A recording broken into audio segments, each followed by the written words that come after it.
رب العالمين والصلاة والسلام على سيد المرسلين أما بعد فأعوذ بالله من الشيطان الرجيم بسم الله الرحمن الرحيم الصلاة والسلام عليك يا رسول الله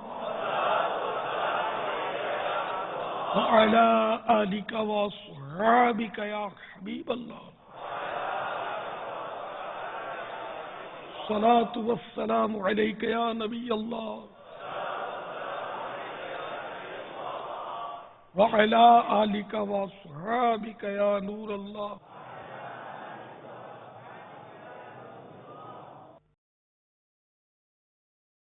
فرمان مصطفیٰ صلی اللہ تعالی علیہ وآلہ وسلم جبرائیل علیہ السلام نے مجھ سے عرض کی کہ رب تعالی فرماتا ہے اے محمد کیا تم اس بات پر راضی نہیں کہ تمہارا امتی تم پر ایک سلام بھیجے میں اس پر 10 سلام بھیجوں صلو علی الحبیب صلی اللہ تعالی علی محمد اچھی نیتیں فرما لیجئے کہ علم دین حاصل کرنے کے لیے از ابتدا تا انتہا مدنی مذاکرے میں حاضر رہوں گا ٹیک لگانے سے بچوں گا گفتگو کرنے سے بچوں گا ٹیلی فون استعمال نہیں کروں گا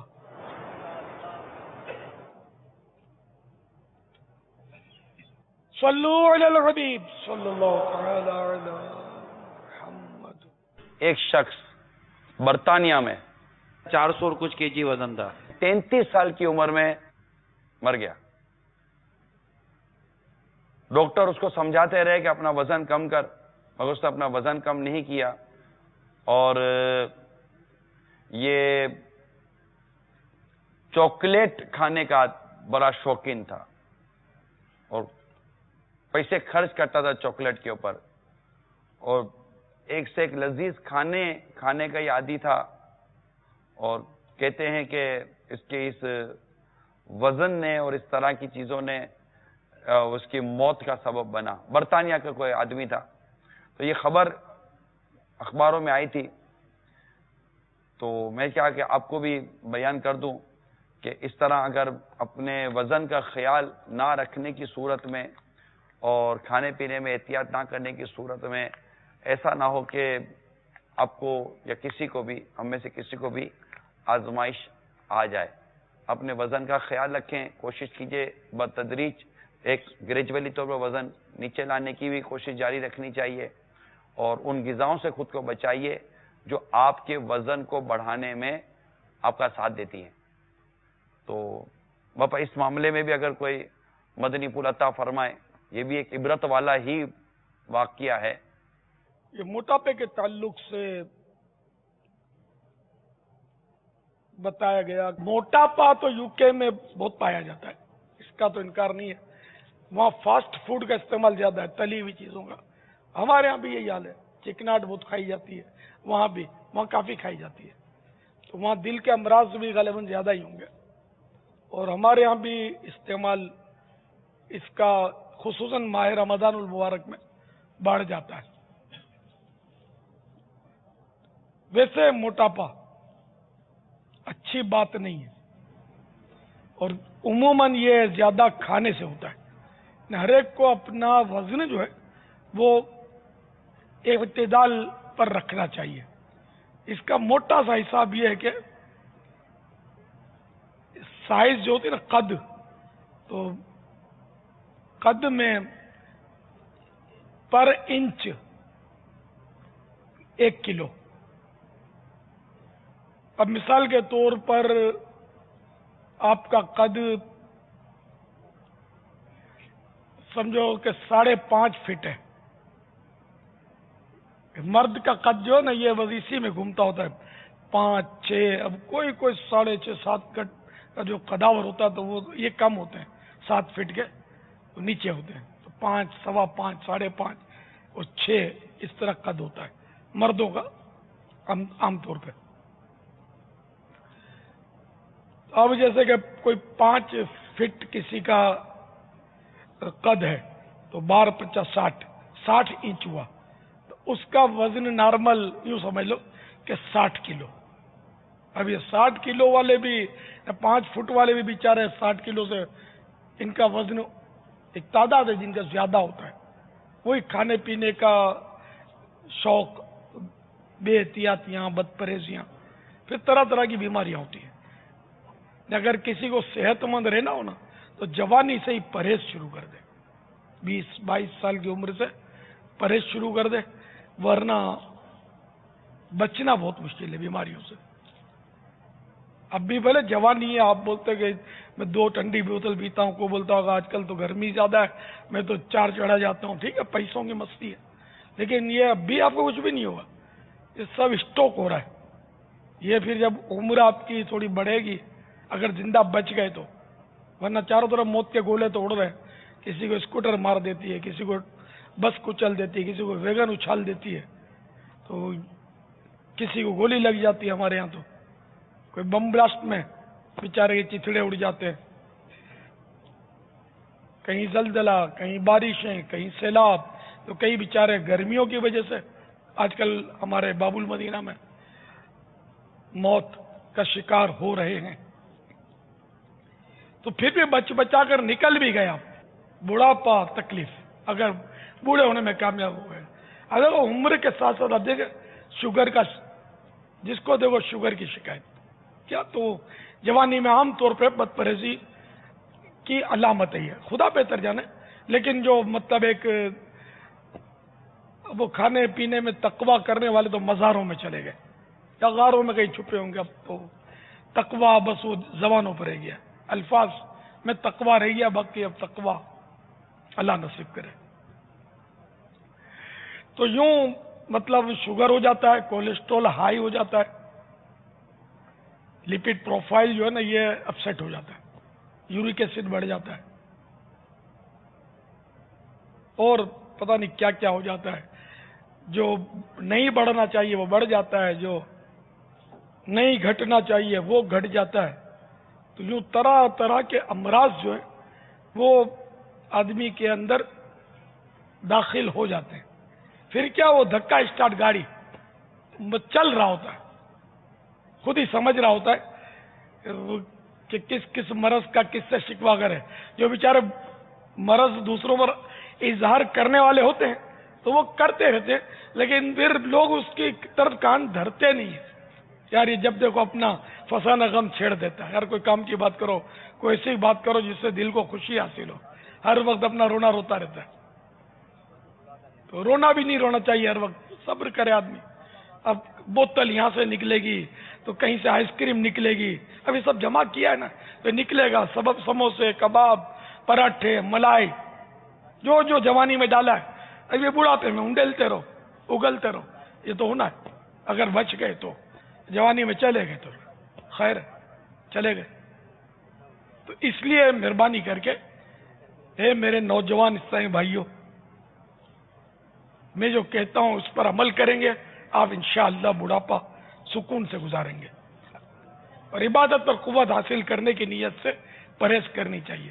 جیسے اب اعتکاف میں ہمارے آدھی روٹی اور پون روٹی اور 1 روٹی کی تحریک چلتی ہے، لیکن بعد میں خیر یہ تحریک سارا سال تو شاید اکا دکا ہی کوئی اس پر کاربند رہتا ہوگا، باقی مشکل ہے۔ تو اگر آپ کو مطلب زندگی بھر اپنائیں گے نا آدھی پون روٹی، تو آدھی پون روٹی کے ساتھ ساتھ پھر بوٹی میں بھی دھیان رکھنا پڑے گا نا، کہ بوٹا نہیں پھر بوٹی ہو، شوربا زیادہ نہیں، بعض لوگ شوربا بہت کھاتے ہیں، یہ خطرناک ہوتا صحت کے لیے، مسالے ہوتے ہیں نا اس میں، تو مسالہ پیٹ بھر کے کھانے کے لیے نہیں ہوتا نا، یہ ٹیسٹ کے لیے تھوڑا بہت ڈالتے ہیں، اس کے فوائد ہوتے ہیں لیکن اعتدال میں ہو تو۔ پھر پانی کب پیا جائے، کتنا پیا جائے، آج کل ٹھنڈے میں ٹھنڈا پانی پیتے ہوں گے، اور کھانے کے بعد پانی پیتے ہیں جو پیٹ کا ناش کر دیتا ہے، ہاضمے کا بالکل سکون برباد کرتا ہے۔ تو پانی بیچ میں پیے بندہ، تھوڑا تھوڑا کر کے، پھر ٹھیک ہے اپنے ہاتھ تھال دھو کر پیتے تو وہ 1 آدھ گھونٹ جتنا ہوتا ہے، کوئی زیادہ نہیں ہوتا، تو وہ پی لے۔ باقی بھلے پیاس لگی بھی ہے تو